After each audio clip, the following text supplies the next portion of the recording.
Boston, thank you very much. Greta? The investigation into the attacks is literally spanning the globe, with hundreds of agents and law enforcement agencies involved and new leads developing by the hour.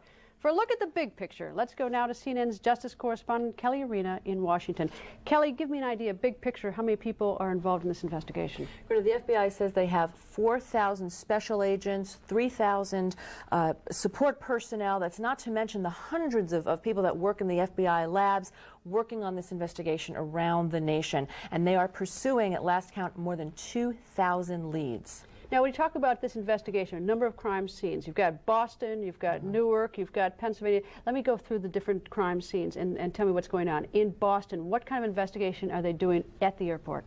Well, at all of those locations, Greta, what the FBI has done, has identified the takeoff sites, not only the airports themselves, but the surrounding areas, and then the crash sites as crime scenes. And at those locations, what they're doing is they're dusting for fingerprints. They are going through passenger manifests, rental car records. They're looking at telephone logs, videotape from parking garages, looking at payphone videotapes. And we were even told by some law enforcement sources that investigators in Florida, for example, are going through neighborhoods and restaurants showing people pictures of suspected hijackers. So they're really pounding the pavement and trying to gather as much forensic evidence as possible. And the crash site in Pennsylvania, is that getting closer examination? Because at least the plane at least has a chance of more parts there. Well, exactly. I mean, in Pennsylvania, that was the only plane that went into the ground instead of into a building, so they have a much better chance of getting at it and really trying to get some information. Plus, law enforcement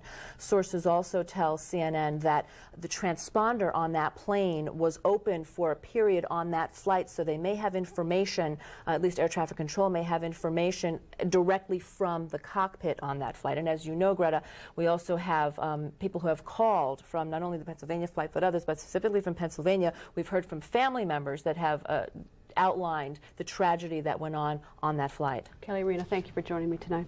Well,